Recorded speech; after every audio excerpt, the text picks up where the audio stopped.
بسم اللہ الرحمن الرحیم۔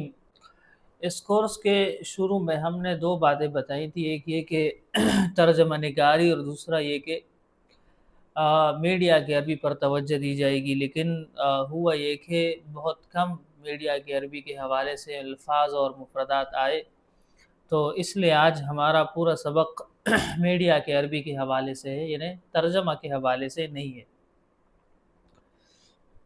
جو سبق ہے اس کا پس منظر یہ ہے، آپ جانتے ہیں کہ مصر کے اندر ایک معاہدہ ہوا تھا، اس میں ڈونلڈ ٹرمپ جو امریکی صدر ہے انہوں نے بھی شرکت کی تھی۔ بظاہر اس سے یہ لگ رہا تھا کہ غزہ میں امن آ رہا ہے اور وہاں پر یعنی اسرائیل ایک قسم کا جنگ ہار گیا ہے، یا مطلب ایک کم از کم جنگ رک گیا ہے، یہ تصور تھا۔ لیکن ابھی جو اس کی تفصیلات سامنے آ رہی ہیں تو ان کا خلاصہ یہ ہے کہ جو کام وہ اسرائیل تمام تر ظلم و بربریت کرنے کے باوجود وہ نہیں کر سکا تھا، جو کامیابی وہ حاصل نہیں کر سکا تھا، اب اس کو حاصل کرنے کے لیے بین الاقوامی اداروں کو استعمال کیا جا رہا ہے، یہ بات ہے۔ تو اس حوالے سے ابھی سلامتی کونسل میں ایک اہم قرارداد منظور ہوئی ہے، اور اس قرارداد کا خلاصہ یہ ہے کہ غزہ کو بین الاقوامی قوتوں کے حوالے کیا جائے گا، اور بین الاقوامی قوتیں وہی چاہیں گی جو اسرائیل چاہے گا۔ تو خلاصہ کلام اس کا بھی یہ نکلتا ہے کہ ایک نرم انداز میں، ایک نرم زبان میں غزہ پر قبضہ کی کوشش جاری ہے۔ اسی حوالے سے یہ خبر ہے۔ مجلس الامن يتبنى قرارا ينص على انشاء قوة استقرار دولية مؤقتة في غزة بقيادة موحدة وبالتنسيق مع مصر وإسرائيل۔ مجلس الامن سلامتی کونسل مجلس الامن سلامتی کونسل یتبنی قرار کا معنی بل ہے، قرار فیصلہ کو بھی کہتے ہیں، قرارداد کو بھی کہتے ہیں۔ تو تبنی قرارن فیصلہ کرنا یا فیصلہ لینا یا قرارداد منظور کرنا، یہ معانی ہوتے ہیں تبنی قرارن۔ اور انشاء قوت استقرار استحکام کو کہتے ہیں، استحکام کو کہتے ہیں، اور استحکام کو کہتے ہیں، اور موقت یعنی وقتی طور پر، اور التنسیق ہم آہنگی، بالتنسیق نسق ینسق یعنی ہم آہنگی کے ساتھ۔ مجلس الامن یتبنی قرارا ینص علی انشاء قوت استقرار دولیہ مؤقتہ فی غزہ بقیادت موحدت وبالتنسیق مع مصر و اسرائیل۔ اب ترجمہ یوں ہوگا کہ سلامتی کونسل نے ایک ایسا فیصلہ منظور کر رہی ہے، مجلس الامن یتبنی قرارا، سلامتی کونسل ایک ایسا فیصلہ یا ایک ایسا قرارداد منظور کر رہی ہے، ینص علی انشاء قوت استقرار دولیۃ مؤقتۃ فی غزہ، جو غزہ میں ایک عارضی بین الاقوامی استحکام فورسز کے قیام کی بات کرتی ہے۔ جس فیصلے کے اندر غزہ میں ایک عارضی بین الاقوامی استحکام فورسز کے قیام کی بات کی گئی ہے۔ اچھا، بقیادت موحدت وبالتنسیق مع مصر و اسرائیل، جو متحدہ قیادت اور مصر اور اسرائیل کے تعاون سے کام کرے گی۔ یعنی متحدہ قیادت کا مطلب ہے کہ جو 9 یا 12 ممالک ہیں جنہوں نے اس معاہدے پر دستخط کیے ہیں یا اس میں شریک ہوئے تھے، تو ان سب کی اس میں جو ہے نا قیادت شامل ہوگی، ان سب کا اتحاد ہوگا۔ مجلس الامن یتبنی قرارا، سلامتی کونسل نے ایک ایسا فیصلہ منظور کیا ہے یا ایک ایسا فیصلہ منظور کر رہی ہے، ینص علی انشاء قوت استقرار دولیہ مؤقتہ فی غزہ، جس میں غزہ کے اندر ایک عارضی بین الاقوامی استحکام فورسز کی قیام کی بات کی گئی ہے، بقیادت موحدت وبالتنسیق مع مصر و اسرائیل، جو متحدہ قیادت اور اسرائیل اور مصر کے تعاون سے کام کرے گی۔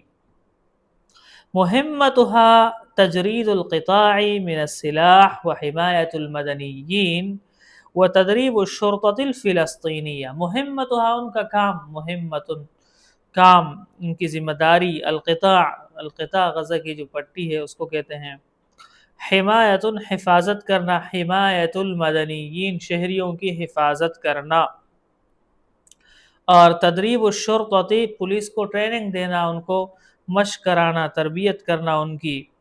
مهمتها تجرید القطاع من السلاح وحمایت المدنیین وتدریب الشرطہ الفلسطینیہ.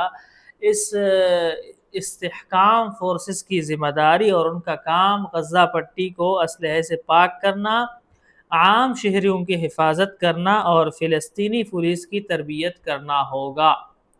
مهمتها تجرید القطاع من السلاح وحمایت المدنیین وتدریب الشرطہ الفلسطینیہ. مهمتها تجرید القطاع من السلاح، اس کا کام غزہ کی پٹی کو اسلحہ سے پاک کرنا، خالی کرنا اور عام شہریوں کی حفاظت کرنا، وتدریب الشرطہ الفلسطینیہ اور فلسطینی پولیس کی تربیت کرنا ہوگا. فی المقابل وصفت حركة حماس القرار بأنه محاولة لفرض وصاية دولية على غزة. دوسری جانب فی المقابل،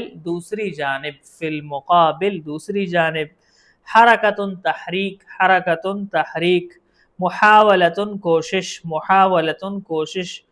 اور فرض الوصایت سرپرستی مسلط کرنا، الوصایت سرپرستی، دولیت بین الاقوامی. دوسری جانب حماس نے اس فیصلے کو غزہ پر بین الاقوامی سرپرستی مسلط کرنے کی کوشش قرار دیا ہے. یہاں پر ہم نے ایک نیا اسلوب سیکھ لیا، وہ کیا ہے کہ جو ہم اردو میں کہتے ہیں نا قرار دیا ہے، تو اس کو وصفہ بکذا، عربی میں جب آپ اس کو اردو سے عربی منتقل کریں گے، شاید یہ پہلے بھی میں کسی سبق میں بات کر چکا ہوں، تو اس کو وصف یصفو، اس کا ترجمہ اردو میں یہ ہوتا ہے کہ قرار دیا، وصفہ بکذا، انہوں نے ان کو یہ قرار دیا، وصفہ بدکتاتور، ان کو ڈکیٹر قرار دیا. اس طرح مهمتها في المقابل وصفت حركة حماس القرار بأنه محاولة لفرض وصایت دولیت علی غزہ. دوسری جانب حماس نے اس فیصلے کو غزہ پر بین الاقوامی سرپرستی مسلط کرنے کی کوشش قرار دیا ہے. واعتبرته امتدادا لأهداف الاحتلال التي فشل في تحقيقها عبر حربه على القطاع.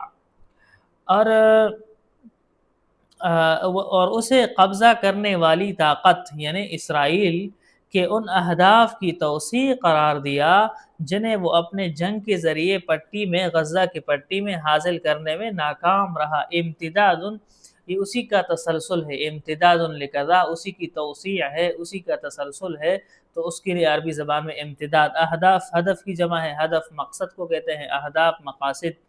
الاحتلال، احتل یحتل کسی ملک پر، زمین پر قبضہ کرنا، المحتل قابض قوت، فشل یفشل ناکام ہونا، حقق کذا کسی چیز کو حاصل کرنا، حقق اہدافہ اس نے اپنے مقاصد اور اہداف حاصل کر لیے، تحقیق الاہداف اہداف کو، مقاصد کو حاصل کرنا. واعتبرته امتدادا لأهداف الاحتلال التي فشل في تحقيقها عبر حربه على القطاع، اور اسے قبضہ کرنے والی طاقت کی ان اہداف کی توسیع اور تسلسل قرار دیا جنہیں وہ اپنی جنگ کے ذریعے غزہ کی پٹی میں حاصل کرنے میں ناکام رہا. هذا هو درس اليوم. اور آج کے سبق میں کچھ نئے الفاظ بھی آئے، جیسے یتبنى القرار، قرارداد منظور کرنا، پاس کرنا، اختیار کرنا، تبنا القرار فیصلہ کرنا، قرار فیصلہ، قرارداد بل، قرار فیصلہ، قرارداد بل. نص ینص، اس کے اندر یہ بتایا گیا ہے، واضح طور پر بیان کیا گیا ہے، نص ینص واضح طور پر بیان کر دینا. انشأ ینشئ انشاء، قائم کرنا، بنانا، انشأ ینشئ انشاء، قائم کرنا، بنانا. قوت و استقرار، استحکام فورسز، استحکام فورس، اسی طرح دولیت بین الاقوامی، مؤقتۃ عارضی، اور بالتنسیق ہم آہنگی، تعاون، التنسیق ہم آہنگی اور تعاون، تجرید القطاع من السلاح، غزہ کو اسلحہ سے خالی کرنا، تجرید القطاع من السلاح، پٹی کو اور غزہ کو اسلحہ سے خالی کرنا، حمایت المدنیین، عام شہریوں کی حفاظت، حمایت المدنیین، عام شہریوں کی حفاظت، وصایت دولیت، وصایت دولیت، بین الاقوامی سرپرستی، عالمی نگرانی، وصایت دولیت، بین الاقوامی سرپرستی یا عالمی نگرانی، امتداد توسیع تسلسل، امتداد توسیع تسلسل، اہداف الاحتلالی، اہداف الاحتلالی، قابض فوج کے مقاصد، قابض فوج کے یا قابض قوت جو پوری ریاست ہے اس کے مقاصد۔ تو یہ آج ہمارا سبق ہے، بہت زبردست سبق ہے۔ مجلس الامن یتبنى قرارا ينص على انشاء قوة استقرار دولية مؤقتة في غزة بقيادة موحدة وبالتنسيق مع مصر وإسرائيل، مهمتها تجريد القطاع من السلاح وحماية المدنيين وتدريب الشرطة الفلسطينية. في المقابل وصفت حركة حماس القرار بأنه محاولة لفرض وصاية دولية على غزة، واعتبرته امتدادا لأهداف الاحتلال التي فشل في تحقيقها عبر حربه على القطاع۔ تو اس طرح بار بار پڑھنا چاہیے تاکہ یاد ہو جائے، بہت زبردست سبق ہے، امید ہے کہ ساتھی اس سے مستفید ہو رہے ہوں گے۔